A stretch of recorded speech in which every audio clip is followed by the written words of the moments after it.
I think what flavor of these new Dunkin' Coconut Refreshers you get says a lot about you. Really? What's it say about me? Well, you got the refreshing golden peach because you're vibrant, fun, and positive. Oh, what about me? The bold purple pomegranate means you're vibrant, fun, and positive. I take it I got this delicious pink strawberry because I'm vibrant, fun, and positive. Yeah, it's a simple system, really.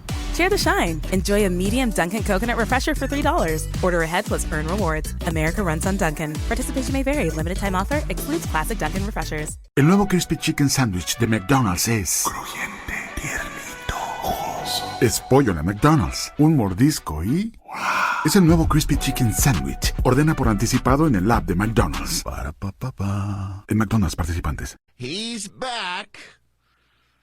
What's the herpes medicine that prevents flare-ups? I can't remember what it is, but I guess the Democratic Party needs an injection of it. Barack Obama's back. They actually like this.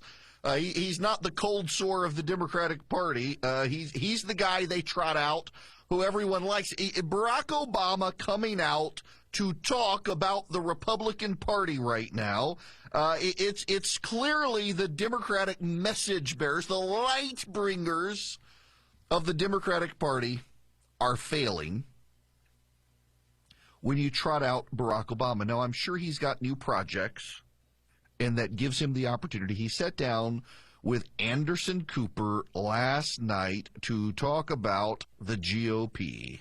I also think that there are certain right-wing media venues, for example, that monetize and capitalize on stoking the fear and resentment of a white population that is witnessing a changing America and seeing demographic changes, and do everything they can to give people a sense that their way of life is threatened and that people are trying to take advantage of them. And we're seeing it right now, right, where you would think, with all the public policy debates that are taking place right now, that the Republican Party would be engaged in a significant debate about how are we going to deal with the economy, and what are we going to do about climate change, and what are we going to do about, lo and behold, the single most important issue to them apparently right now is critical race theory. Who knew that was the threat to our republic? Who knew that was the threat to our republic? It actually is a threat to the republic, but more precisely, Obama is doing something to the GOP that I think the GOP needs to do to the Democrats, and that is mock them, laugh at them, ridicule them. I really do think there is so much rage right now on the Republican side. In fact, I was having this conversation with someone last night. I want to produce a Time Life anthology of woke hymns. And highlight the absurdity of where the left is headed in this country. Instead of Jesus loves me, this I know for the Bible tells me so, it's Jesus loves they, this Zer knows, for the drag queen tells me so. Little ones to it belong, they are oppressed and he's ally. That's where we are with progressives these days. Or my personal favorite that I came up with is Jesus loves little children, all the children of the world, red and yellow, black, not white. This is where we are with critical theory. It is the presuppositional upending of American society. You've got the Democrats out there with birthing person now in the federal budget instead of mother because of critical theory, not critical race theory, but critical theory.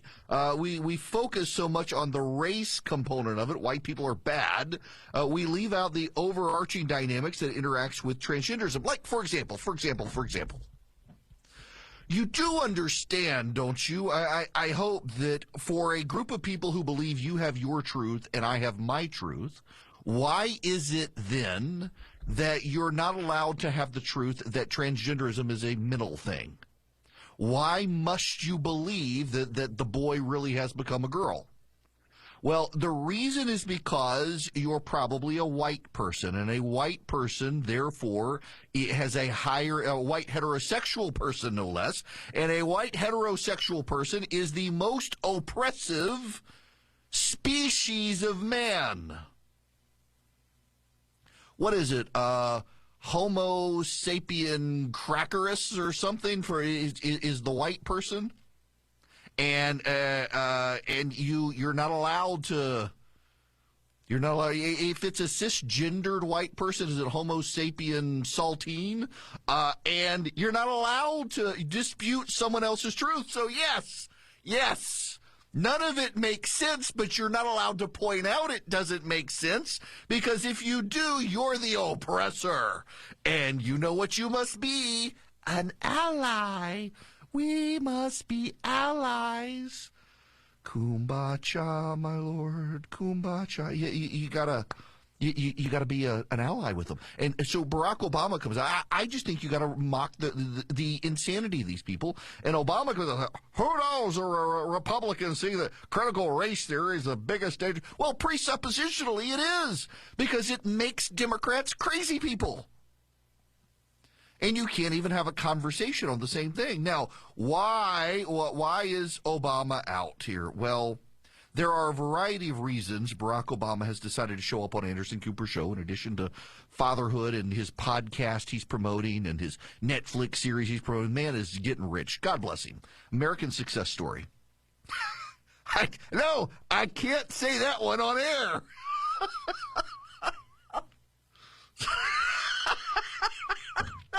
No, I can't say that one. Sorry, a friend is giving me a suggestion, and I can't say that on air without getting canceled. Wow, but that's a very awesome idea. No, okay. Everybody, people are chiming in with their own versions of hymns now. Okay. So, in any event. No, listen, no play on Holy Night, Women's Choice Night, no. You gotta laugh at the people. I personally, like, Rush Limbaugh used to have the environmentalist anthem and the feminist anthem. I want Bruce Jenner singing the women's anthem in a deep baritone voice, because, anything you can do, I can do better. And Bruce Jenner's racking up awards by becoming Caitlyn. You put a boy on the girls' track team in Connecticut, and suddenly they're off to the Olympics. Anything you can do, we can do better. Obama is out doing these sorts of things because the Democrats need someone to focus on who's competent. Right now, the Biden administration is flubbing all sorts of things. And if you listen to the media, this is one of the most fascinating things. Listen to the political press. Listen to CNN, listen to MSNBC. The Biden team is without misstep. The Biden team is flawless. The Biden team does everything perfectly. The Biden team is the team that is without fault. The reality is this. They're a group of sinners. Sinners are flawed people, and so they're going to make screw-ups. When Trump was president, the media relished pointing out every mistake. With Biden as president, they relish covering up every mistake. The American public actually was fairly well clued into the stuff that they liked about Donald Trump. He came within 43,000 votes of winning. Now, I realize that look at all the millions and millions more Joe Biden got, and some people say that that's proof of fraud, or it could be proof that there are a lot of people who just were they liked the Republicans, they didn't like Donald Trump. And you also have this massive array of people in California and New York. The states were going to go Democrat anyway, but they also added up greater margins for Joe Biden. Notwithstanding all of that, Donald Trump came within 43,000 votes of winning the presidential race in 2020 through the Electoral College. Republicans came within 5 seats of winning the House of Representatives. Republicans picked up seats in state legislatures around the country. They held governor's mansions they were supposed to lose. They picked up state legislative bodies they were supposed to lose. And the Democrats have misinterpreted all of it. Actually, I don't know. Part of the Democrats have misinterpreted. Like, if you're on the far left, you really do believe that everything was hunky-dory. And the interesting thing here is that the far right and the far left are kind of the same people through the mirror. The far right thinks everything was stolen from them and it was a disaster and they had such a terrible time. And the far left is thinking it's grand and glorious and we've got a mandate when they have no mandate. They do not have a mandate. Joe Biden doesn't have a mandate. Joe Biden barely won the presidency. People act like Joe Biden, for example, I'm in Georgia. Joe Biden won Georgia by 0.2 of a single percentage point.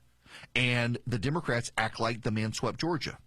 He didn't. He barely won the state of Georgia by like 11,000 votes. Raphael Warnock and John Ossoff won Georgia because 427,205 Republicans stayed home who voted in the general and then did not show up for the runoff because the Republican Party in Georgia told them the race was going to be stolen.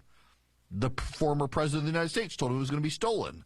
Members of Congress said it was going to be stolen, so they didn't show up, and they, Republicans, lost. Democrats are treating Georgia as if they won the whole state. Democrats are treating Arizona as if they won the whole thing. When you actually pay attention at the state level, they didn't do very well. In Arizona, Republicans actually made great strides. In Georgia, Republicans were expected to possibly lose one house in the state legislature. They lost one net seat. In Texas, Republicans are gaining seats in border communities as the border crisis continues to expand. And the Democrats can't have a real assessment of what's gone on with them. You've got these three groups. Yesterday I talked about the New York Times has gotten a hold of the 78-page autopsy of the Democratic Party. It was conducted by three groups. One of them is a centrist Democratic group. Alexandria Ocasio-Cortez and other progressives are pushing back today, saying that these groups, because they're centrist Democrats, I'm using air quotes, centrist Democrats, it means they're of the left, they're just not as far left as her, that they've misinterpreted the election. They're trying to sell out the Democrats. They're trying to harm the Democratic Party. The Democrats need someone they all universally respect, and by and large, Barack Obama still it. Now, some of the left are trying to cancel him because he didn't do police reform, and Donald Trump did. He didn't solve some of the problems they think he should have solved. They feel like he punted too much. And then, of course, there's the general tenor of his conversation that when he was president, Barack Obama would talk to blue-collar white voters as if he understood their problems. And as a result, they voted for him for re-election in 2012 over Mitt Romney, the man that they claim was giving women cancer and bashing people who didn't pay taxes and the like. They vilified Mitt Romney as some out-of-touch rich white dude. And Barack Obama was telling blue-collar white voters, I feel your pain. He was doing a Bill Clinton impression. Now that Barack Obama isn't in office and doesn't feel like he has to pander, he's basically telling white people, suck it. He's telling white people, you suck. He's telling white people that y'all are having to deal with all your racial pin-up issues of not being in charge of the country anymore. That's not really true, though. Obama is acknowledging he, too, sees the United States through a racial lens. Barack Obama benefited from white guilt, if we're honest about it. A lot of white people who were tired of being told by Democrats they were racist voted for Barack Obama, and they said, see, we're not racist. We voted for the black guy. We got a black man to be president of the United States. And what's the Democratic response? Oh, well, you people are the oppressor class. Unless you're a full ally and give up your position and your job and your privilege and your money and your house, you're still a racist. So it wasn't enough that they just voted in the first black president of the United States. They're still the oppressor racist class because white people will always be racist. So it's good for the GOP to point this out. I think they need to do so and laugh at the Democrats instead of screaming about it constantly and being angry about it. It's absolutely ridiculous what they're doing. And Obama gets that. There's a ridiculousness to it. And so he's rushing out to first be the one to try to ridicule the Republicans and make everybody laugh at the GOP. It's not going to work, though. It is inevitable to fail because his position for the GOP is what? You're insane to be focused on critical theory. Except moms and dads across America agree critical theory is insane. And they're really perfectly happy with the GOP focusing on it because they get it at the end of the day. Their child, if they're white, is being told they are an oppressor and privileged. And if they're black, that they're always going to be oppressed and have no privilege. When, in fact, the data shows, as I mentioned yesterday, if you're a black child in a two-parent home, you are more likely to succeed in life than a white kid in a single-parent home. That's what the real-world data shows, and the critical theorists have no answer to that fact. I've got to beg forgiveness from all of you and my producer. I get my producer, Charlie, to do a lot. He does a great deal for me. He is I try not to, like, puff up his ego too much, but he's a good dude.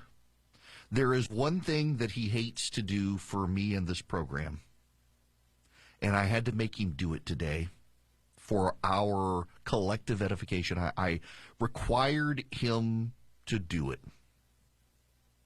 No, not that. No, that's what Philip is for. No, not that. Nope, I required him to listen to Don Lemon speak. Now, I feel like we need a warning here whenever I play Don Lemon these days that I got to get the Billy Madison clip cut up and keep it on standby. We're all more stupid because of it. We are all worse when we hear Don Lemon speak, but we gotta listen to Don Lemon because there's a point that has to be made, and my apologies to Charlie for making him listen to it. Well, Chris, I mean, quite frankly, I've been saying that for a long time and getting criticized for it, even from Democrats who are currently in power are not happy.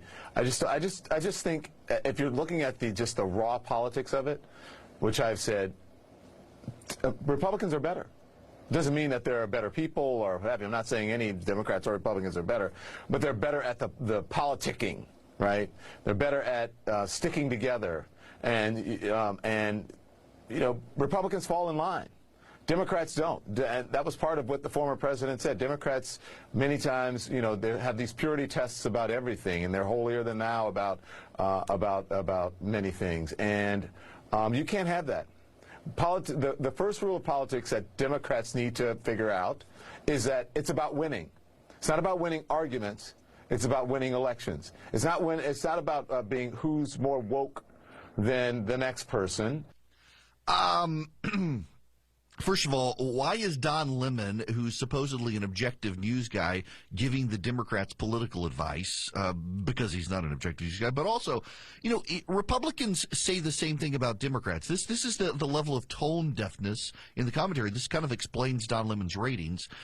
He's saying what Democrats believe. Every time I go out to California to HBO and I'm on with Bill Maher, Bill Maher goes on a tirade every time, and he only does it when I'm there, about how Democrats are united, Republicans are always united, Republicans always fight, Republicans are always nasty, Republicans are always willing to go there when Democrats aren't, Republicans are always willing to be on the same page, Republicans are willing not to have the purity test. Republicans say the same thing about the Democrats.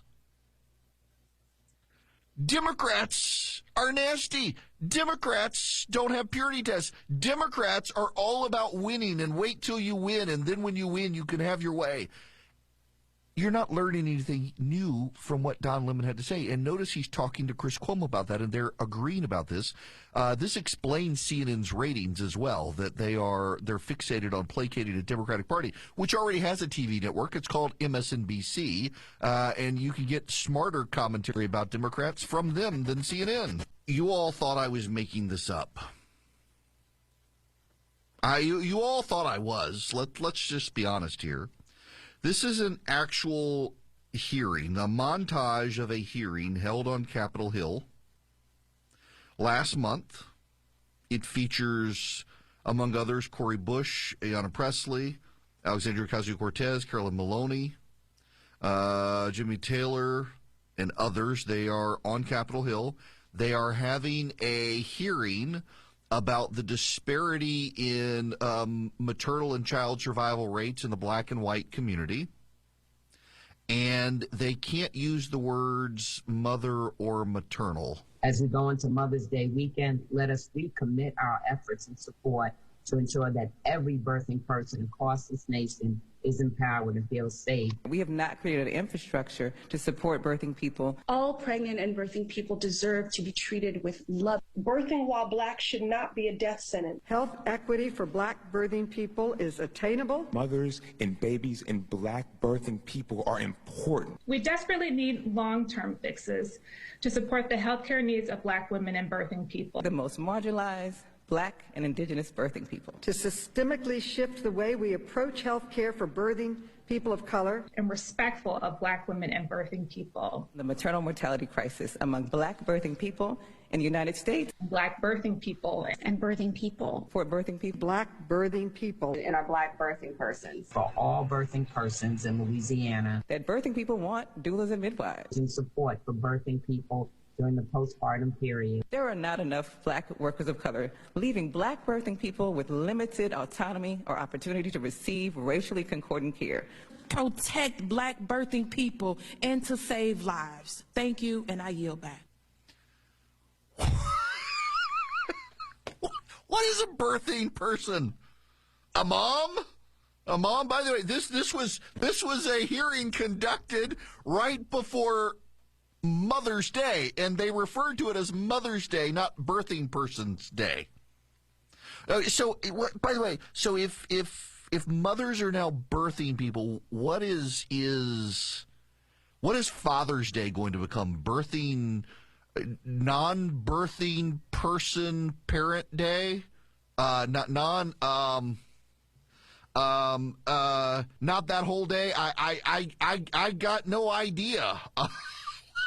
What is it going to be? Nothing I can say appropriately on the radio. Proctology Day, I guess. Because that's, I'm sorry. This has made it into the budget for the Biden administration. I mentioned it earlier. People really thought I was making it up. No, that this is from the Washington Free Beacon. The text of Biden's record-breaking $6 trillion budget unveiled last month includes a section highlighting more than $200 million in healthcare spending aimed at reducing the, and I quote, high rate of maternal mortality and race-based disparities in outcomes among birthing people. Cori Bush, who's the Democrat from Missouri, used the speech birthing person on the House floor, and she's come under fire for her past work as a faith healer for a religious group that claims to have cured people from AIDS, cancer, and other ailments. They've now been using the term. Left-wing activists have defended it. When we're talking about birthing people, we're being inclusive. It's that simple, says NARAL, Pro-Choice America.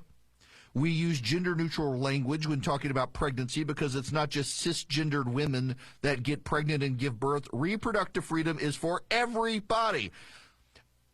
I refer you back to James Carville and Carville's comments about the faculty lounge. Now, Carville gave the Democrats two pieces of advice. The first piece of advice was they needed to tie Donald Trump and Republicans to the January 6th incursion into the Capitol. And they also need to stop running the Democratic Party like the faculty lounge. You've got to stop making the Democrats sound crazy. You got to make the Republicans sound crazy, and when you talk like you're part of the faculty lounge, you're not going to win elections. You're going to alienate people. Now it doesn't hunt on several levels. First of all, it sounds. I call it the politics of the faculty lounge. And in my view, if you want to in politics, you should speak the language of the people. You should speak clear, direct English and address people as they address each other, not like the humanities department at Amherst wants you to address everybody. Is this the kind of an issue? Is this the kind of an issue, James, that is impossible to poll because people are going to lie to a pollster, but when they go in there and they close that curtain, they're going to do what they want to do? I don't have to poll, all right? After the 2020 congressional elections, there was a huge eruption in the Democratic caucus where people correctly pointed out that this whole defund the police stuff cost us congressional seats. I can look at the voting results in the Rio Grande Valley. I can look at the voting results in Miami-Dade. I can relate conversations that I have with people every day. People don't want to live like this, scared to address an issue because it might come out the wrong way. And no one is using their language except for, you know, some of our people on television. If you go to, and if you need wokeness, just go listen to NPR. Yeah, I leave it on my truck radio, so I'll never fall asleep.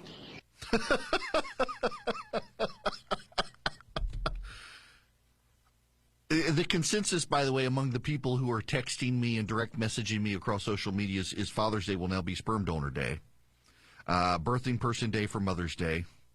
By the way, you should also know that Joe Biden's budget also refers to mothers in the workplace. So you've got birthing persons and also mothers in the workplace, and they also use Latino instead of Latinx. But that's kind of the point here. Listen, I gotta say something that a lot of you, if you're on the left, are really going to have a hard time accepting. And I want you to know I'm not trying to be a flame-throwing partisan by making the point I'm about to make. A lot of people are going to think I'm trying to be partisan here. I'm really not.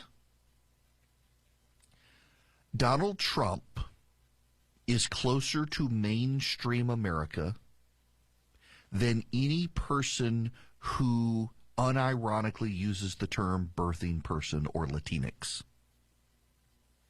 If you use the term birthing person or Latinx, and I don't know anyone who's a Republican or a conservative or a mainstream Democratic Party member who does, you are further to the left of mainstream than Donald Trump is. And by the way, that goes for a number of members of the media.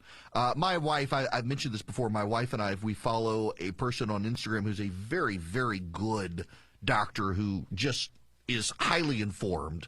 And this doctor was talking about issues of maternity, birth, pregnancy, and the impact of the vaccine. And my goodness, watching this person struggle trying not to talk about pregnant mothers, trying to come up why. When your ideology is at war with the English language, you're out to lunch. You are not connected to reality. And so much of the Democratic Party cultural stance now is at war with the English language. I mean, basic grammar. Instead of saying me, you say they is, or they are. It becomes very confusing to read. These New York Times stories where they embrace people's pronoun self-identity and they identify as they instead of he or she, and that they is, and you're like, is this a typo? What? Who are you talking about? One, and then occasionally, like there was a New York Times story a couple of weeks ago where the person identified their preferred pronoun was they, and they kept using they are, but in one instance said they is, which is correct if you're one person. You're not identifying as multiple people. You're identifying as a plethora sexual deviant of some kind. And they is instead of they are. And they're at war with the English language. The Democratic Party is at war with the English language. Now, let's get to the basics of this. And here's why it's a problem for Democrats. I'm trying to help them out. People vote on culture. Both parties. You know, I played that clip from Don Lemon earlier where Don Lemon basically says, I'm sorry. Buddy of mine just texted me, the Babylon Bee, perfect on this, has a headline. We give priority to the Babylon Bee here because they're the funniest website around. Birthing Person's Day is over. Families now preparing for Lawn Mowing Person's Day.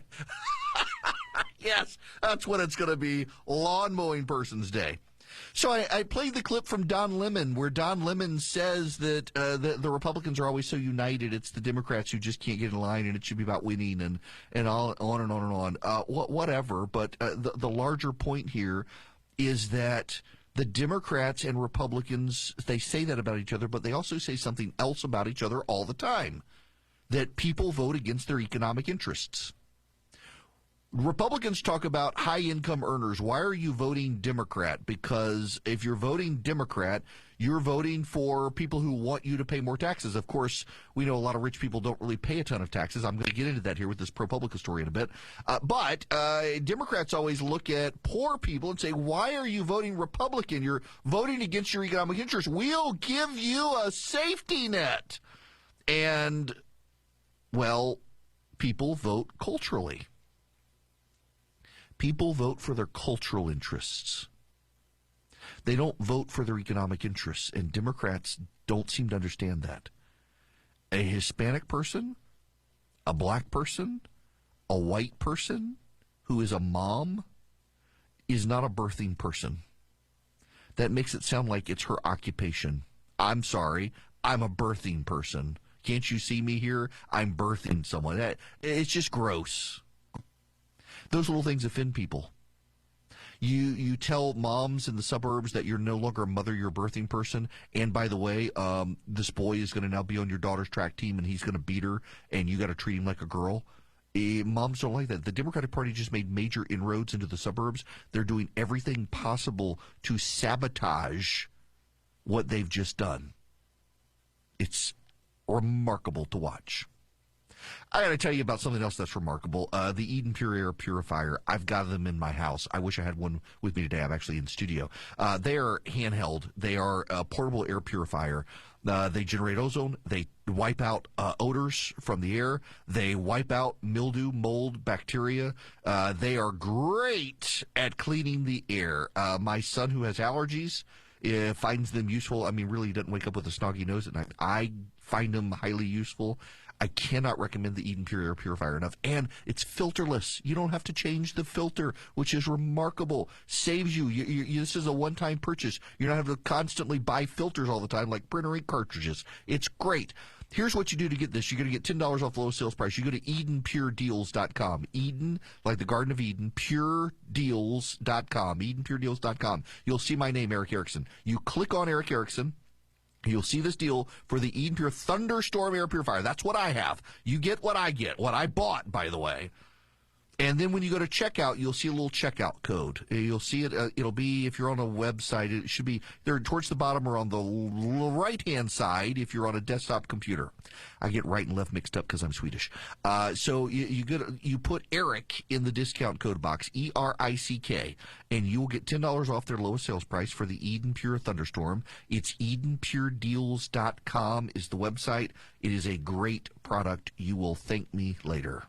This month you are, at least, I find the whole pandering thing ridiculous.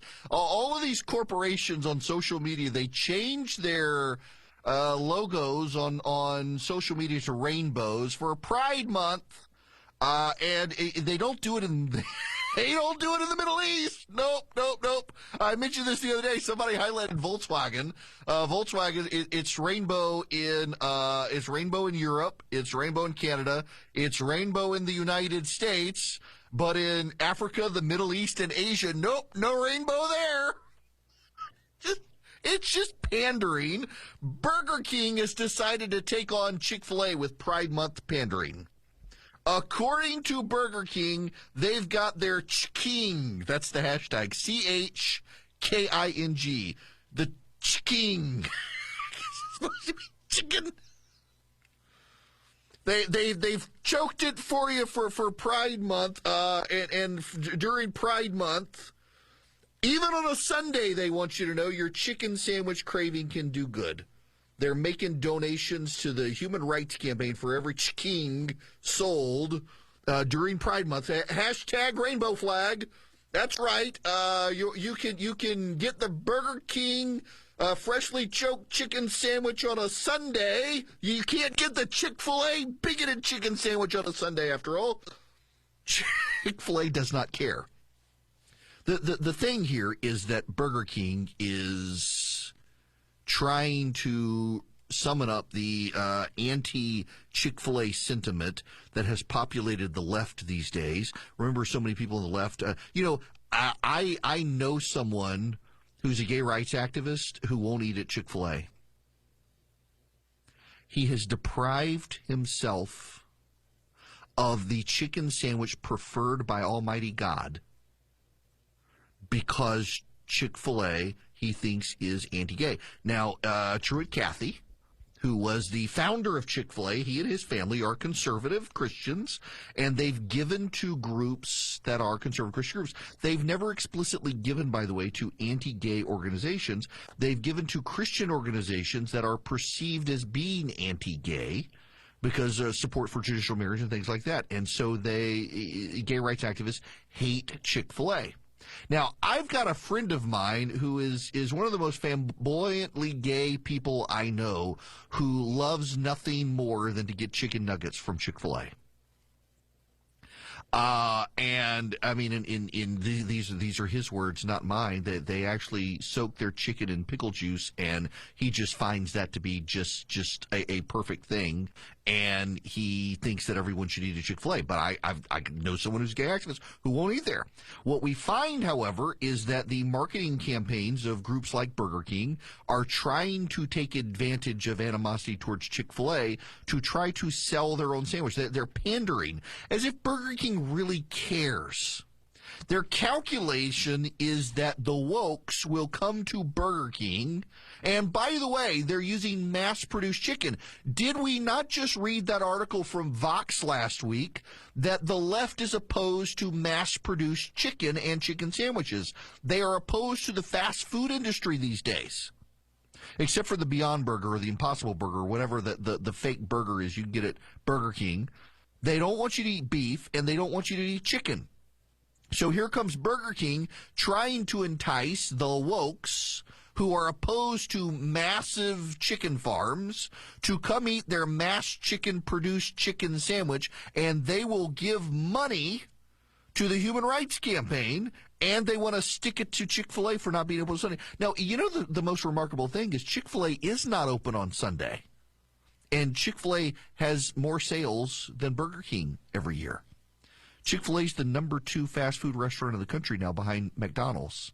And so even though they're not open on Sunday, they're doing something their way that's much better than Burger King, which purports to be doing stuff your way, when really they're just engaged in shameless woke pandering. I was not going to do this. I was not going to go there, but I'm going to go there. Mara Gay is on the New York Times editorial board. She was on a little while ago with Mika and Joe on MSNBC. She was talking about a Max Boot column. Too many people are still underestimating the Trump threat. That's the name of his column. I don't pay attention to Max Boot. Max Boot's problem is that nobody pays attention to him anymore. Max Boot used to be get table scraps at Dick Cheney's table. And then the Republicans decided that they really weren't into the warring and nation building that Max Boot likes, and so they kind of ignored him, and he had to become a Democrat. Now he writes a new column every day on how bad the Republicans are. Very predictable. Well, Mara Gay, that is on MSNBC to talk about it.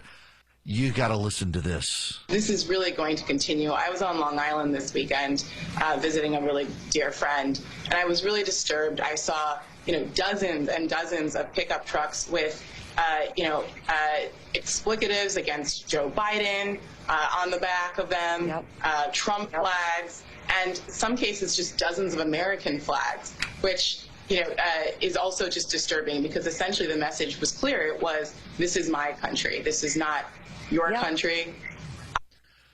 What? This reminds me. So we used to have an American flag in front of our house. Jeremiah, don't text me. We used to, I've got a buddy, Jeremiah, he's like, is your flag back yet? We used to have an American flag, but then we've got this holly bush that's now a tree, and it just shreds the flag. And we don't have anywhere. I guess I could cut down the holly bush to put an American flag, but now I feel compelled to find a place to put an American flag now. If this is the insanity we're going to get from the left here, that flying dozens of American flags is disturbing because it signals it's my country. Now, where did they say it's not your country? I got to continue on with this clip so you hear the rest of this. And this gets back to having the faculty lounge or the New York Times editorial page govern the politics of the country. Listen to this. Own this. And so until we're ready to have that conversation, this is going to continue. What really is concerning to me as well is it's not just Democrats in Congress. I think there's a large percentage of Americans, even some of my colleagues in journalism, who are invested in some way in pretending that this isn't the threat that it is. That is the real concern.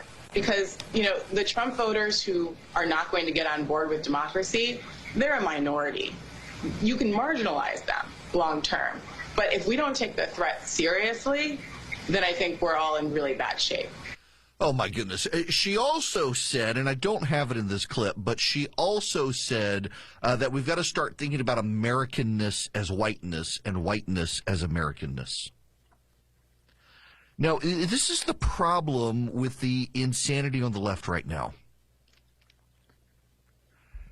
They believe right now, and y'all know this is true, even the Smithsonian had a brochure that documented this, and various school systems across the country have had this stuff now.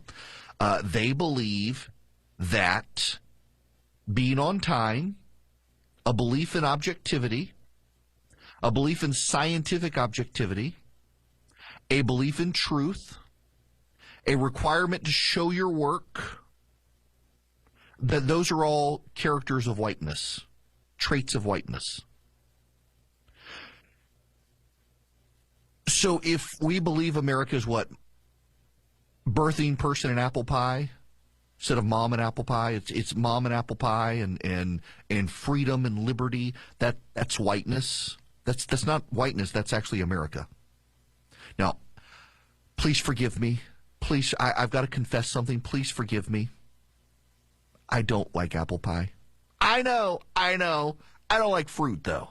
I mean, I like apples, but they got to be raw, not baked. Baked apples I find disgusting. I don't like my wife makes this amazing apple pie that has pralines or praline on top, and I don't eat it because I don't like apple pie. But I recognize that apple pie is quintessentially American. I'm sure George Washington ate a variety of apple pie. I get it. I like chocolate pie. I actually love chocolate pie. French silk pie is amazing. Pecan pie, or I'm sorry, in the South, pecan pie. The difference between a pecan and a pecan is one is a nut, the other you flush. And I like pecan pie. I like chocolate pie. I like pumpkin pie. I adore sweet potatoes in every variety, including sweet potato pie. I don't like apple pie or coconut pie. I don't like coconuts. Coconuts are like eating hair. Who wants to eat hair? It's like, oh, give me some hair that tastes like tropical. And that's what coconut is. I don't like it. But you get, there's an Americanness out there. And the problem is that these progressive wokes out there, when they hear it, then, what that actually is that's whiteness. That's whiteness. Is it really whiteness? I have no idea that it's somehow whiteness of some degree. I don't know. I don't know what's going on with these people who've decided. You wave a bunch of American flags and it signals that it's your country, it's not my country. Well, it's my country too. Why do you feel that way?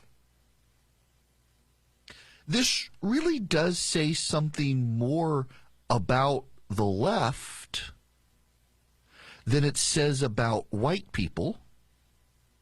It certainly says more about the left than it says anything about, I don't know, about what Americanness actually is. The fact that if you see a bunch of white dudes in pickup trucks waving a flag that somehow they're being exclusionary.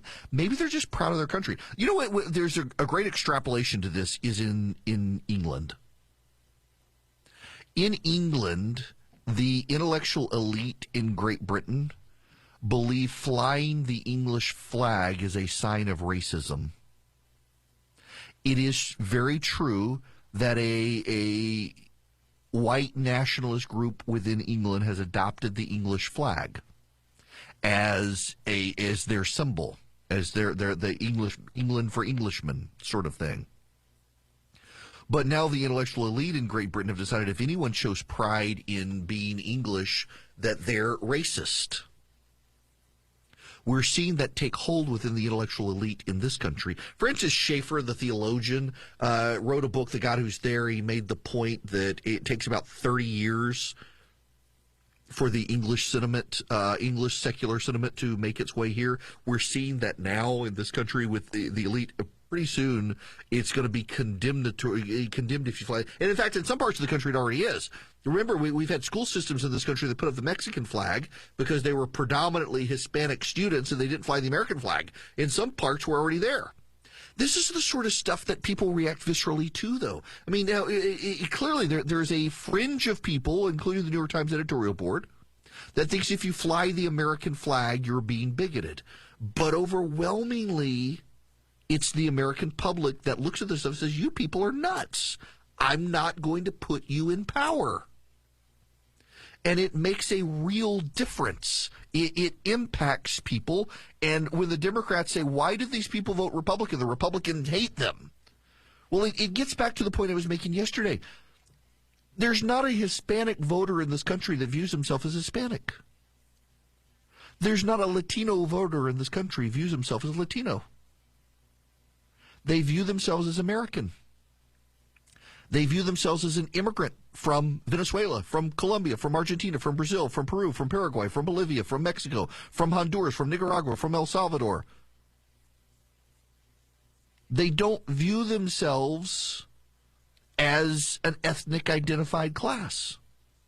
And the Democrats have lumped everyone into an ethnically identified class. I mean, I'm somehow a European American. I've been to Europe a lot. You know who hasn't been to Europe? Kamala Harris. She announced this as some sort of epiphany with Lester Holt, who's asking her about going to the border. She says, I hadn't been. We're going to get into the border, and that comment. But it's fascinating to me that the left has lumped everyone into identity classes that they don't necessarily fit in. It's, so everyone says follow the science. Everyone's all scientific today. It's amazing how many people become scientists on Twitter. They're all scientific experts. But you know what? King Philip came over from Great Spain. There's kingdom. I forget what you call those, mnemonics or whatever. Kingdom, phyla, class, order, family, genus, and species. King Philip came over from Great Spain. Kingdom, phyla, class, order, family, genus, species. If you've learned biology, everything can be lumped to those. Your kingdom is first. Are you a plant? Or are you an animal? Or are you an invertebrate? Or are you a single-cell organism? Then your class, your phyla, your class, and ultimately you get down to animals, and then you're into mammals, and then you're into gorillas, orangutans, chimpanzees, human beings, the Homo genus, Homo, and then the sapiens. They're the sentient mammal human beings.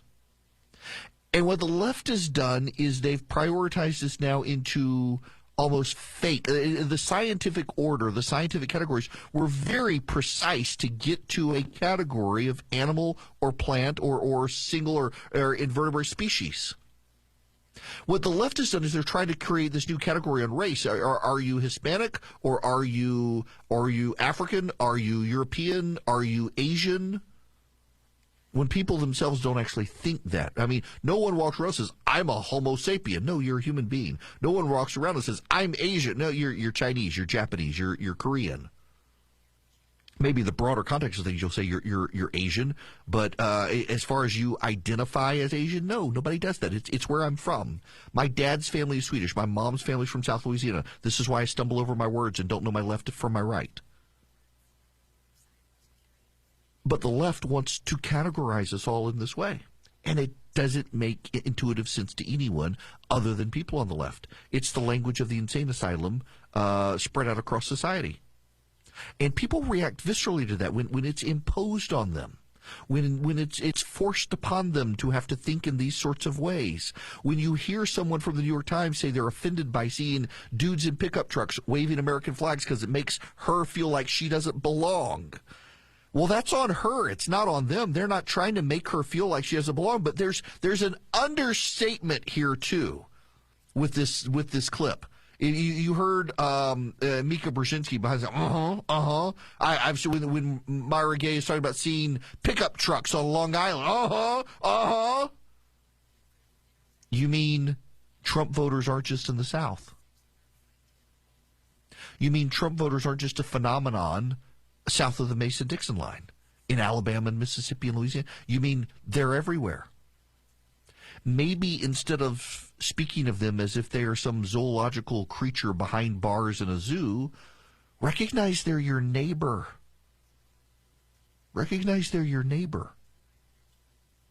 It's like the professor who wrote the column in the Los Angeles Times, I think back in November, December, that they had retreated from L.A. because of COVID to some rural mountain area, and it snowed, and the neighbor not only plowed the driveway for them without asking, but did a remarkable job, and yet she couldn't get over the fact he was a Trump voter.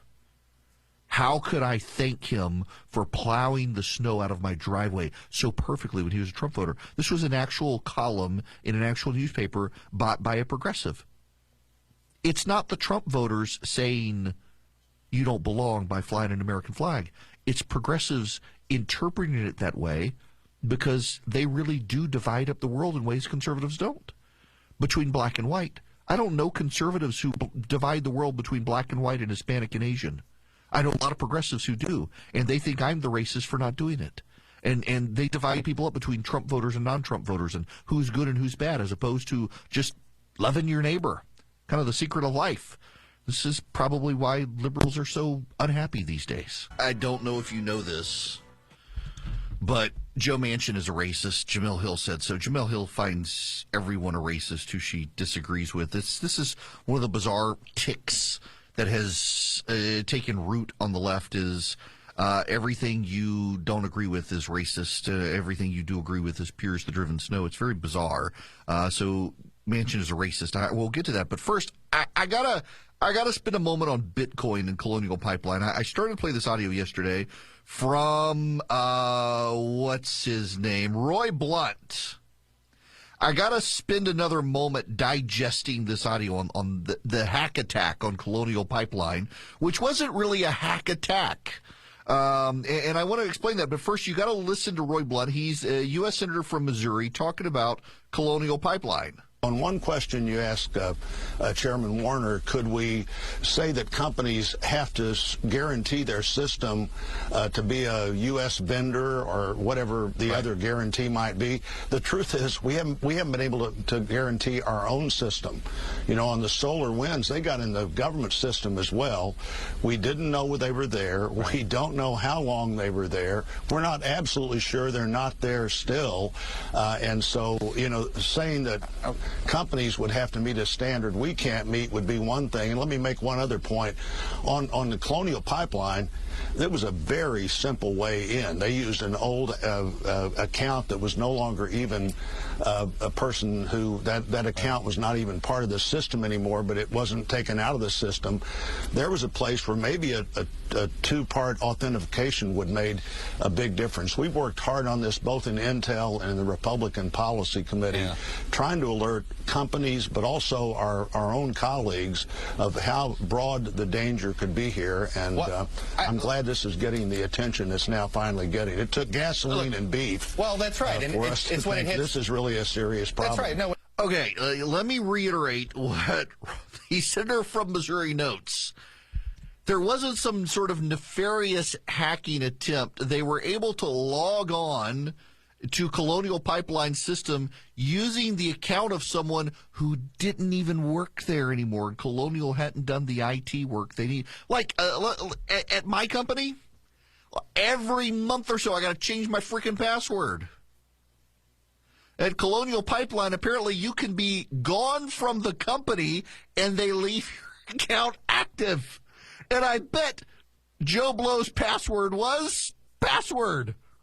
I mean, what were the... So, people have this nefarious idea that you're probing IP points, you're trying to invade the system, you're trying to overwhelm the system and get in through a back door. They literally went through the front door with the key of someone who should no longer have the key. Now, Gina Raimondo of the Biden administration has this disturbing point. Let's start with these cyber attacks. 8 attacks every day in the United States right now. They're targeting food, they're targeting gas, they're targeting television, our water supply. Does the government have to do more to force businesses to protect themselves and their customers? So I think the first thing we have to recognize is this is the reality, and we should assume, and businesses should assume, that these attacks are here to stay and, if anything, will intensify. The attacks are here to stay and will intensify. That's not very reassuring from the Biden administration. That's not very reassuring that that's their talking point, that we're going to be putting up with more and more of this, which, by the way, American companies do need to do better. But there is a point at which you do so much that it makes your systems unusable both to employees or to consumers, and there's got to be a balance. I asked people to donate to an organization. It's called Help the Persecuted. Josh Youssef, who runs it, he and I were in seminary together. And a lot of people contributed a lot of money. A lot of you contributed a great deal of money. And it's just kind of funny. I didn't coordinate with him. I didn't ask him. I wanted it to be a surprise to him. I really like this organization. For those of you not familiar with what I was talking about, so this organization, Help the Persecuted, spends most of its time in the Middle East, and it helps rescue people who convert from Islam to Christianity. Bad things happen to you when you do that. You are often killed unless you got some sort of legitimate ancestral tie to Muhammad. Then you're probably just going to be tortured until you want to die in order to get you to come back to the faith. But everyone else, you just killed. It's a terrible, brutal thing. And Help the Persecuted sets up safe houses in the Middle East to help rescue people. And I didn't know what was going on last week when I was asking people to support this organization. They have rescued 2 actual descendants of the Prophet Muhammad who converted to Christianity and were being held captive by their families, tortured and starved and beaten. All their fingers had been broken in an effort to torture them to recant and go back to Islam. They refused. They have now been rescued, and as of a little while ago, were on a flight out of the country. And it's just remarkable timing to encourage folks to support that organization and then to have that happen this morning. Just a cool little story to share with you guys, and all of you who stepped up and helped. You really, really did make a difference. Kamala Harris, the border is back in the news. It has become a big deal. The media now covering COVID less and less. Here's my friend John King on CNN. As she visits these countries, this is one of the big issues in the so-called Northern Triangle, trying to convince countries slow the route of migration to the U.S. border. These are encounters in April. Just in April, more than 178,000 migrants encountered at the border. And if you look at this through recent fiscal years, 2019 is blue, 2020 is green. You see 2021, an increasing problem at the border. So Yes. Here's MSNBC's coverage of this. This is amazing that MSNBC would cover it this way. As it wraps up, Vice President will head to Mexico City tonight. A big part of the agenda there will, of course, be our southern border. And this morning we're getting a closer look at a new challenge that's emerging there. Migrant parents now deliberately sending their kids into this country alone. It's become a new kind of self-separation. NBC's Gabe Gutierrez has made his way to Texas. He's along the southern border there for us in La Jolla. Gabe, this comes as, after the Biden administration's decision to allow these unaccompanied minors to stay in the United States. Take us through what you're seeing there firsthand. Yeah, that's right, Craig, and it's something we've been hearing over and over again over the last couple of days that we've been not just here on this side of the border, but across the border over in Reynosa, Texas. As you mentioned, this idea of self-separation, these migrant parents facing the difficult decision and sending some of their young children over the border because they know they'll be allowed to stay and potentially reunite with relatives here in the United States. They know they'll be allowed to stay. Well, Kamala Harris headed down south of the border to talk to the folks of Guatemala and Honduras. And I want to emphasize that the goal of our work is to help Guatemalans find hope at home. At the same time, I want to be clear to folks in this region who are thinking about making that dangerous trek to the United States-Mexico border. Do not come. Do not come. Willie Brown light. That's what she said. The United States will continue to enforce our laws and secure our border. There are legal methods by which migration can and should occur. But we, as one of our priorities, will discourage illegal migration. Will discourage really. Notice that that's a future tense. We will discourage. Not we are, not we did, but we will at some point in the future. On the issue of Republicans' political attacks or criticism or even concerns, the reason I am here in Guatemala as my first trip as Vice President of the United States is because this is one of our highest priorities, and I came here to be here on the ground to speak with the leader of this nation around what we can do in a way that is significant, is tangible, and has real results. And I will continue to be focused on that kind of work as opposed to grand gestures. Notice they never covered Mike Pence's tours abroad the way they're covering Kamala Harris, but it's not really working for her. And, you know, she doesn't want to go down to the border. She doesn't want to have anything to do with this because it's going to define her legacy poorly because there really is no end in sight to the situation. Here's Democratic Representative Henry Cuellar down on the Texas-Mexico border.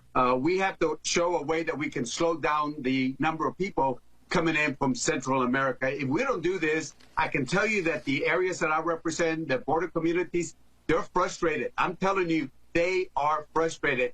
There are pull factors and push factors that we need to address as soon as possible. Yeah, listen, there are problems. Well, and Kamala Harris has now made it worse. She is, listen, I realize Democrats want to defend Kamala Harris because she is the Democratic vice president. She's Joe Biden's running mate. She's the first black person to be the vice president of the United States. She's not a good politician. Y'all, she never made it to Iowa. Let us not rewrite history. She was such a bad candidate for office. She never made it to Iowa. And she just showed how bad she is with this NBC interview that even on NBC, they're having all sorts of problems. Listen to some of these clips with, what's his name from NBC? Lester Holt. So how quickly does this change what we see at the border? There's not going to be a quick fix. We're not going to see an immediate return, but we're going to see progress. The real work is going to take time to manifest itself. Will it be worth it? Yes. Will it take some time? Yes. It takes a lot of time. Americans don't see a lot of that on a daily basis. What they do see at their own border, children being lowered over fences, children coming in with, phone numbers stenciled on their hand. Yeah. And so the question has come up, and you heard it here, and you'll hear it again, I'm sure. It's why not visit the border? Why not see what Americans are seeing in this crisis? Well, we are going to the border. We have to deal with what's happening at the border. There's no question about that. That's not a debatable point. But we have to understand that there's a reason people are arriving at our border and ask what is that reason, and then identify the problem so we can fix it. Haven't we identified the problems? Isn't that why that's why she's on this tour? Hasn't she identified the problem? Well, all of that is going to get overshadowed. I have saved the best for last, ladies and gentlemen. I have the ultimate Kamala Harris clip. It defines what a bad politician she is, regardless of whether she's a nice person or not. The sound I'm about to play you defines what a tone-deaf, terrible politician Kamala Harris is. Lester Holt asks her about going to the border. She says that they have gone to the border. He points out she herself has not gone to the border. Just quickly put a button. Okay. Do you have any plans to visit the border? At some point, we are going to the border. We've been to the border. So this whole thing about the border, we've been to the border. We've been to the border. You haven't been to the border. And I haven't been to Europe. And I don't understand the point that you're making. I'm not discounting the importance of the border. Well, I mentioned it because I know Republicans have certainly come at you on this, but Democratic Congressman Cuellar has a border district, has said to you and the president, come. You need to see this. Listen, I care about what's happening at the border. Wait. I care, so I don't have to go. Man, I wish Kamala Harris was advising me when my wife was giving birth. Look, baby, I care, but I don't have to go to the hospital with you. I mean, my work here was done 9 months ago.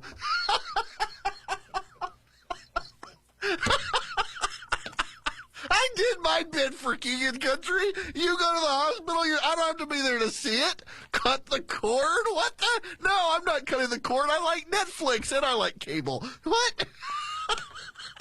Come, Harris, I care about the border. I know I'm not going to the border. I haven't been to Europe. Why should I go to the border? To see the problem. I'm sorry. Y'all, I'm sorry. I hadn't been to Europe either. Well, what does Europe have to do with the border? This is the most tone-deaf thing ever. Wait. We got to play this again. Just quickly put a button. Okay. Do you have any plans to visit the border? At some point, At some point, we are going to the border. We've been to the border. So we are going. We have been. You can hear the little hamsters firing up the little wheels in her brain. Wait. We weren't supposed to go here. This is NBC. They weren't supposed to ask this. So this whole thing about the border. This whole thing about the border. Been to the border. We've been to the border. You haven't been to the border. We've been to the border, and Lester has the audacity, and they can't call him racist because he's a black man. You haven't been to the border. And I haven't been to Europe. Okay, I'm sorry. I'm going to play this whole thing over again one more time because you gotta grab hold of the point I'm trying to make here, and you gotta just listen to all of this. This is how bad of a politician Kamala Harris is. She clearly went into this interview thinking this is going to be a softball interview. Just quickly put a button. Okay. Do you have any plans to visit the border? At some point, She stumbles. Out of the gate, she stumbles with this question. This is a question that has been being asked for months now, and her team dropped that fluffy op-ed in CNN that was actually a report saying, "Oh my goodness gracious, she's not in charge of this." And clearly Lester didn't get the memo that he's supposed to pretend she's not actually in charge of the border, even though Joe Biden says she was. And she stumbles out of the gate with this question. She's, we are going to the border. We've been to the border. Now, hear that inflection? That inflection, we are going to the border. That's the, I can't believe you asked me this, you SOB. So this whole thing, we've been to the border. We've been to the border. And she's laughing. It's the nervous laugh that, he just asked me what I didn't think I was going to get asked. Been to the border. And I haven't been to Europe. No, who the hell would think that is the right thing to say? I haven't been to Europe either. We're not talking about Europe, you idiot. We're talking about the border. This is why you're a terrible candidate who never even made it to Iowa. You're a terrible candidate. And I mean, I don't understand the point that you're making. I'm not now I don't understand it. The border. Well, I mentioned it because I know Republicans have certainly come at you on this. It's the Republicans. But Democratic Congressman Democrats Cuellar, have too. As a border district, has said to you and the president, "Come, you need to see this." Listen, I care about what's happening at the border. This is like something out of Veep. This is like, remember, I've screwed up. Let me say I care about the issue. I care about the issue. I don't have to go to the border to care about the issue. Honey, you go push that baby through your legs. I care about that, but my work was done 9 months ago. I don't need to be there to say, oh my gosh.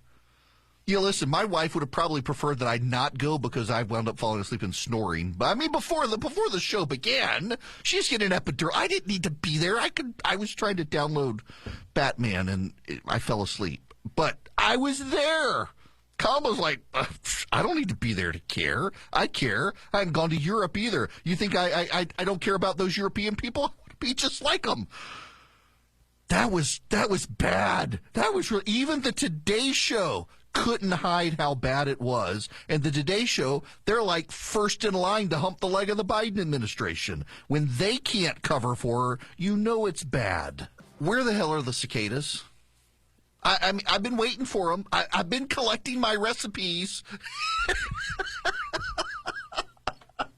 No, I have not. But seriously, you know, when there's a snowflake in New York City, and no, I'm not talking about an emo progressive beta male. I mean an actual like ice structure snowflake. The entire world, at least the entire North American continent, grinds to a halt while the entire news networks of the world cover a snowflake in New York City or Washington, D.C. If there is bad rain in Washington, D.C., it is a national story. Remember several years ago when Obama was president, Nashville flooded, the Cumberland River, overflowed its banks, wiped out downtown Nashville. Or, hell, a couple months ago we had the bombing in downtown Nashville. Remember, there was the bombing. There was the please evacuate the area. There is a bomb. And the thing blew up. And it was a national story for like 30 seconds. But if it had happened in Washington, D.C., we would still be hearing Don Lemon cry on television every night about it. The Cumberland River overflowed in Nashville. It was a devastating flood when Barack Obama was president. Not only did he not even go to Tennessee to see it, but the national media didn't cover it. But these frickin' cicadas, allegedly the Brood X. You know, Kamala Harris is other, don't come, Brood X. Kamala Harris, she's collecting her recipes, said a jerk chicken is going to be a jerk cicada, maybe a jerk vice president. And the news media is just overwhelmed with coverage of the cicadas. And I just saw a map that was tweeted out by some news organization that the cicadas are coming. The cicadas are not in South Carolina, Alabama, Florida.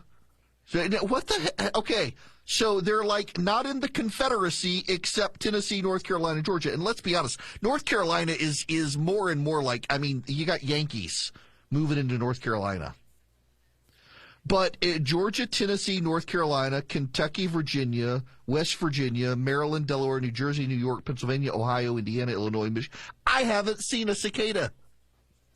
Allegedly, I'm in Georgia. I haven't seen a cicada. Now, maybe they'll come out later this year, but allegedly they're going to emerge in Georgia. They're emerging in New England. Now, it actually is a thing. There was a car wreck in, I think, Cincinnati, Ohio. Maybe it was Dayton. There were so many horny cicadas making love that the cars wrecked.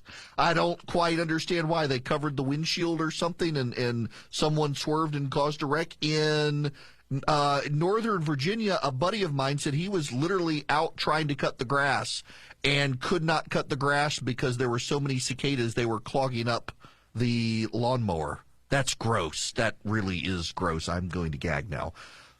But I haven't seen them in Georgia. But my goodness, it is a national news story when hardly anyone in the nation is affected by the cicadas. But the news media in Washington and New York is, and so you will be made to care about cicadas and the recipes that you're supposed to eat instead of eating tasty cow. Just amazing what they think you're supposed to care about. Welcome. It's Eric Erickson. This hour of the program is brought to you by First Liberty Building and Loan. If you need a loan for your business, and we're talking 6 figures and higher, go to firstlibertyga.com. That's firstlibertyga.com. Thank you to them for their sponsorship. Kamala Harris gives the interview with Lester Holt. He asks if she's been to the border. She says, we've been to the border. He asks, what about you? She does a Tasmanian devil impression. I haven't been to Europe. What a horrible response. No, but I care. I remember, I got to say, I care.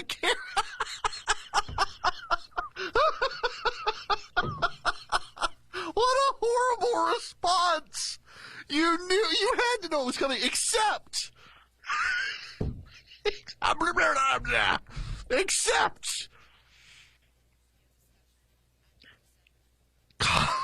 sorry. It's just, it was so bad. Here's the problem, is the White House staff, it's like the relationship between the White House staff and the American Press Corps is like hot porn star and the men on film with her. You know exactly what's going to happen. No, I'm not going to replay that clip of her soundbite from Central America. No. She asked the Guatemalans not to come here. It's just, you know exactly what I'm talking about. The Biden administration, when they sit down for interviews with anybody, I mean, the questions are, why are you so awesome? How have you already made America greater than it was just by being? How do you, what makes your poop not stink, Mr. President? Do you use poopery? I just discovered that this weekend in a mountain lodge, by the way. You know what the relationship is. There's a lot of heavy petting and heavy breathing. And occasionally there are stained blue dresses. It's a ridiculous relationship. Well, Lester Holt is not your Washington press corps. He's in New York City. Pace Picante. Lester Holt is not a proverbial lick-up-her. He's a serious dude, whether you like him or not. Lester Holt got into that position by Brian Williams flubbing his lies, and Holt had to restore the credibility of the anchor desk at NBC News. I happen to know from sources within NBC News that Lester Holt is one of the people who behind the scenes is perturbed with MSNBC and NBC as a whole being as far left as they are. He believes it undermines his own credibility. Lester Holt, you see, had to fight to be in his position. They didn't want him.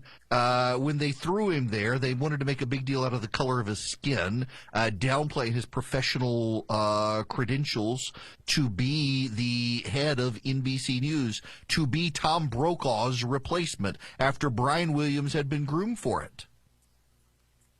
So say what you will about Lester Holt, the anchor for NBC Nightly News, one of the most watched news products. I mean, people don't understand. Most Americans still get their news from ABC and NBC's nightly news program.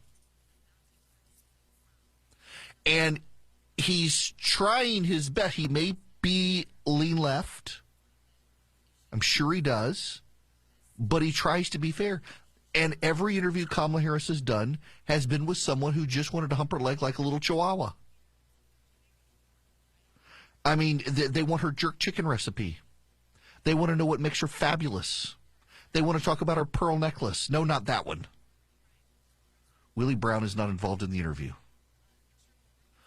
They want to talk about all sorts of stuff without substance. And here comes Lester Holt. She's on a damage control mission. This started with CNN running a story that it looked like Kamala Harris's own staff wrote it, saying that she herself was not involved with the actual border security issue. She was involved with Guatemala, El Salvador, and Honduras.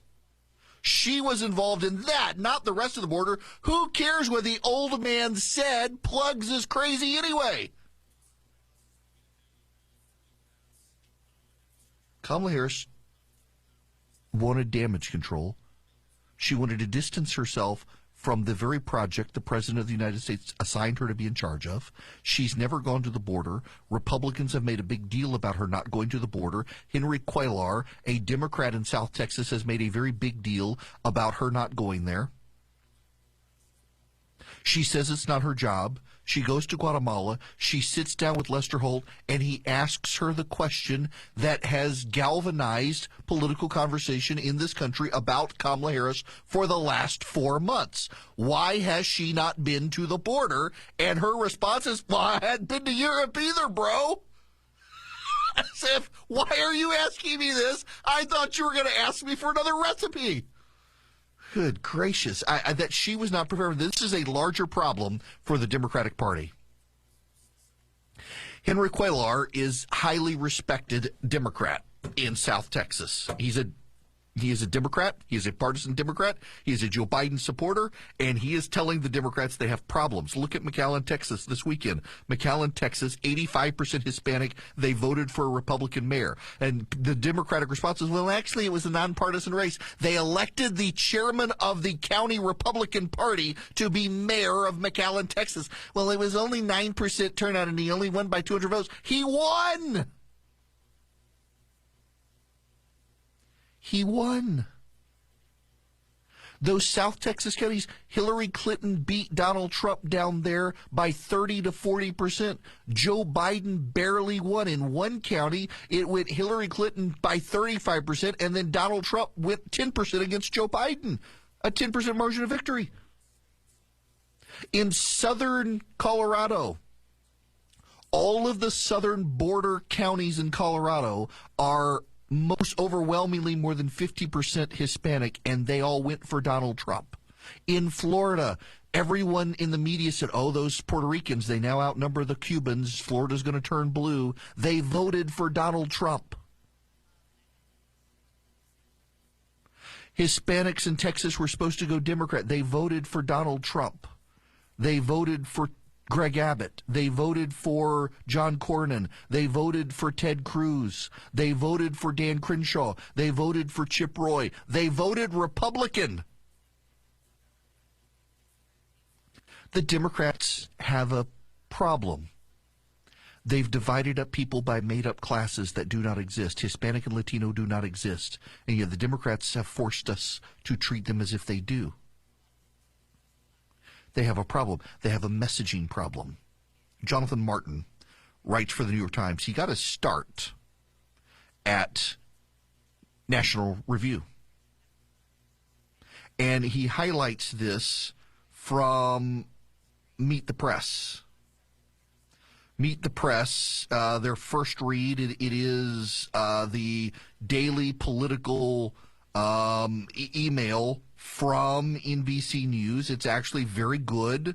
It gives you lots of information as long as you understand. You do have a bit of a bias. Of course you do.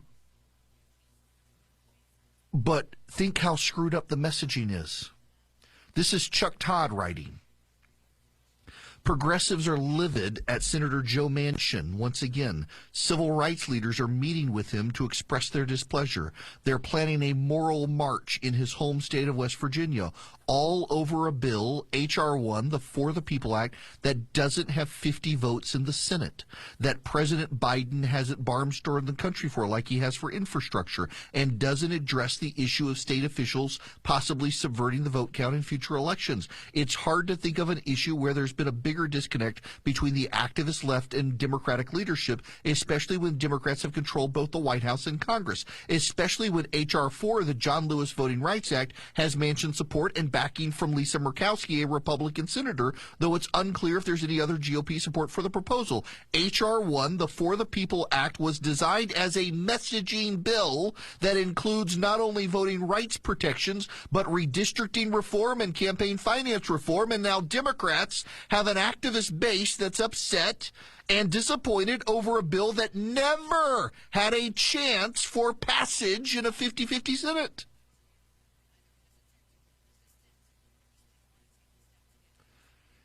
It was never going to pass. Now, I want to say something to all of you who are longtime listeners. Very many of you have sent me hate mail, and I'm going to characterize it as hate mail or angry disappointment. Because since the election last year, I've been telling you that you don't have to worry about H.R. 1. And people have been upset with me for saying I've been downplaying it. The reality is that the Republicans and the Democrats always use H.R. 1 as a messaging vehicle. I wish we had a database of all my prior shows where I could just go in and word search and pull them out, because I would replay the monologue for you from months ago where I was telling you, don't fear H.R. 1. The Republicans and the Democrats alike always use the first resolution in the House of Representatives to be a messaging vehicle. And in that message, they give you a sense of the things they care about. Message, I care, like Kamala Harris and the border. I care about it. I'm not going to do anything about it. I care about it. It's a virtue signal resolution, and it doesn't matter who's in charge, the Republicans or the Democrats. Whoever is in charge, they use H.R. 1 in that way. And it never passes the United States Senate. It never passes the Senate. It's for the House majority. For maybe the first time in history, the Democratic progressive activists have convinced themselves that it wasn't just a messaging legislation, it was actually real legislation designed to be passed. It never is. It never is. It never has been, and never will be. Neither party ever intends to pass H.R. 1. Occasionally they can get passed. The Bush administration, when it got back into power in 2003, held on to everything and was able to pass H.R. 1 because it was a national security amendment about terror. And it got bipartisan support. But overwhelmingly, H.R. 1 is always messaging. And I've said this for months, and I got so many angry people telling me I wasn't angry enough about it. I wasn't whipped into a frenzy enough about it. I wasn't spending enough time talking about it. The reason I did not do that is because it was never going to pass. It's not just that Joe Manchin is opposed to H.R. 1. It's that multiple other Democratic senators are opposed to H.R. 1. Kristen Sinema is opposed to H.R. 1. Mark Kelly, although he said he would support it, is actually behind the scenes opposed to H.R. 1. Maggie Hassan from New Hampshire is opposed to H.R. 1. Angus King from Maine is opposed to H.R. 1. All of these Democratic senators are opposed to H.R. 1, and they don't have to say anything because Joe Manchin gives them cover. Joe Manchin protects them. Joe Manchin will get reelected in West Virginia as long as he wants to run for the Senate. Even the Republicans vote for Joe Manchin in West Virginia. So they don't have to go out there, many of them up for reelection next year, and say anything because Joe Manchin gives them cover. But they don't want it passed either. You have a 50-50 Senate and 50 Democrats are not agreed. This is the way politics works in Washington. And the progressive activist base forgot that. And now they have turned the Democratic Party inside out. Alexandria Ocasio-Cortez is attacking Joe Manchin, trying to find a primary challenger for him. He ain't up for 4 more years. She's attacking, by the way, Kamala Harris as well for telling immigrants or Guatemalans not to come to the United States. The progressive activist base is going to tear up the Democratic Party. And by the way, I have a sneaking suspicion they're starting to realize they can't win in 2022, and this is all about staying out of the parameters, staying out of the way of 2022 and focusing on 2024. Have y'all heard this from the Lieutenant Governor of North Carolina, Mark Robinson? I've had 5 or 6 people in just the last half hour send me this. I have not heard this. I know. You should never actually play the audio of something you haven't heard first on radio. Bad. It's bad. I'm going to do it. We're going to play amateur. No, listen, I've had the caliber of the people telling me I need to hear this means we all need to hear this together. This is Mark Robinson, Lieutenant Governor of North Carolina. The greatest example of that I saw and witnessed it firsthand on television was during 9/11. People running away from those burning buildings, running away in horror. We saw policemen and firemen running to those buildings, basically running to their deaths to go help others because they saw trouble and they knew that they were needed. That's got to be us in this day right here.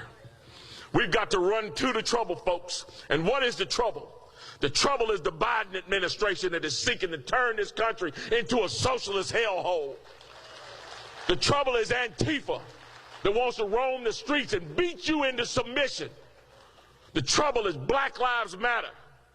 It claims to care about the lives of black people, but it's turned a blind eye while violence in black communities are taking lives at a genocidal rate. They've turned a blind eye. That's where the trouble is, and that's what we've got to run to. And we've got all the right in the world on our side. And there ain't no reason to be afraid. And there ain't no reason to not take the challenge dead on. Because I'm going to tell you who we come from, folks. We don't come from some weak, jellyback, spineless people. That's not who we come from. None of us. And it doesn't matter what color you are, what nation your folks hail from, how much money you got.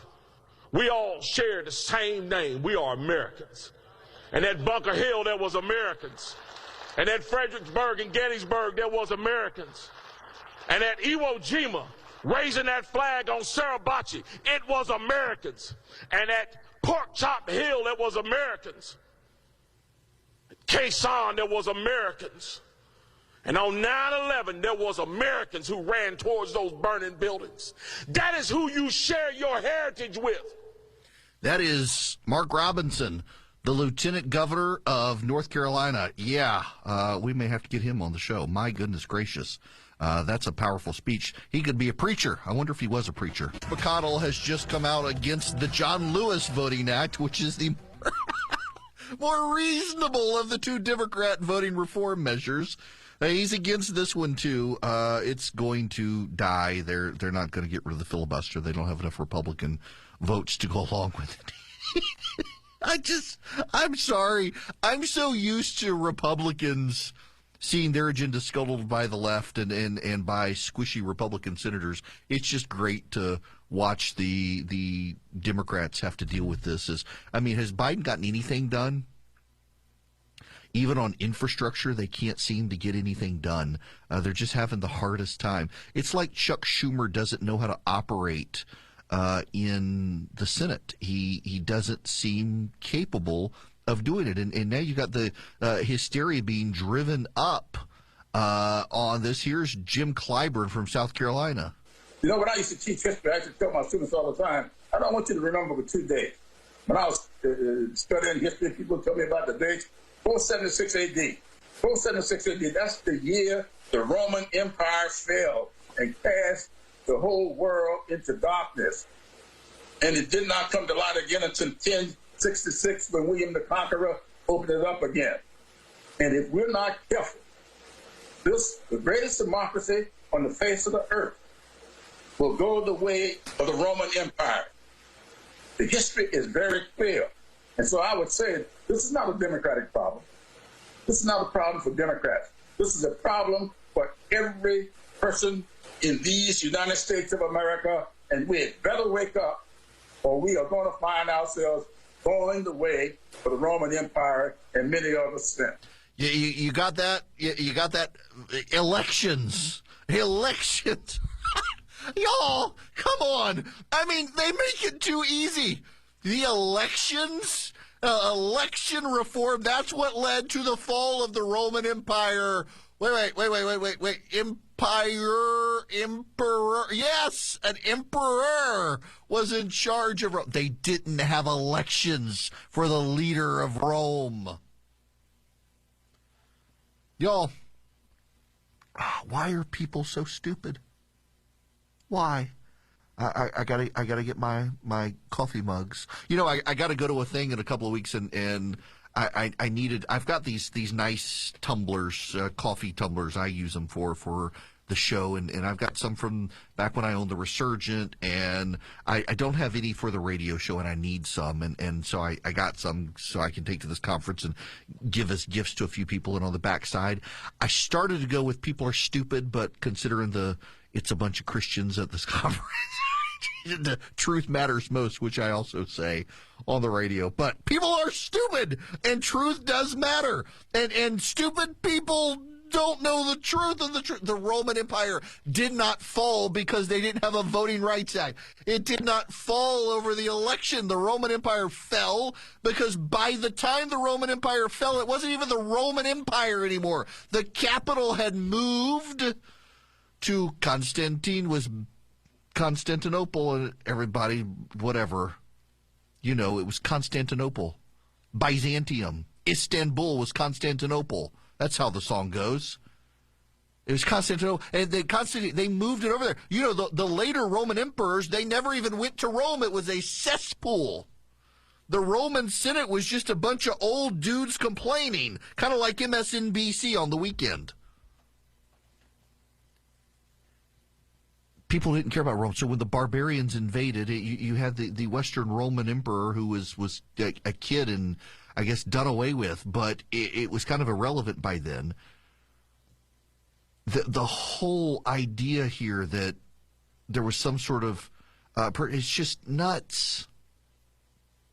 But these are the left's talking points these days. You know, there's another stupid talking point on the left all of a sudden. The second, everything these days on the left is about slavery. Everything. The founding of this country, the 1619 Project, it's about slavery. And people on the left, by the way, pause, hit pause.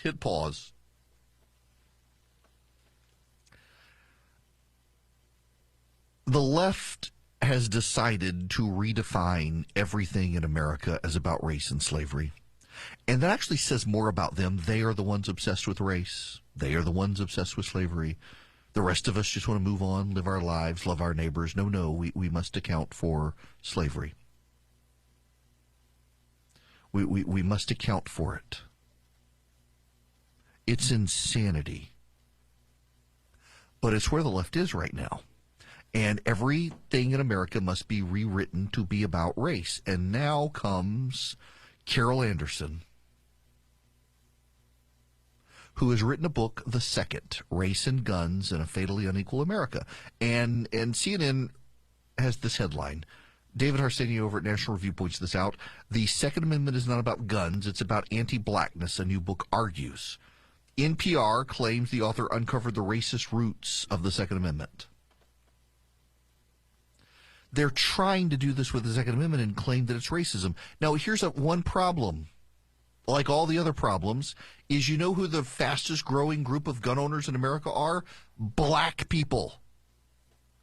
They're taking advantage of a Second Amendment that allegedly was racism. But, you know, it's not true. And here's part of the problem. The left in the country right now defines conspiracy theory as anything I disagree with, and truth as anything I do agree with. So if the right says something, it's a conspiracy theory, even if it's right. And if the left says something that's wrong, it's considered the truth, even if it's wrong. It's heads I win, tails you lose.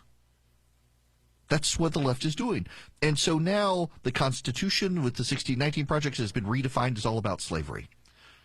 And now the Second Amendment is redefined. Anyone who knows basic American history knows this is true. This reminds me, by the way, of that professor at Notre Dame several years ago for Easter pinned a book. Well, persecution of Christians in the Roman Empire really wasn't that bad.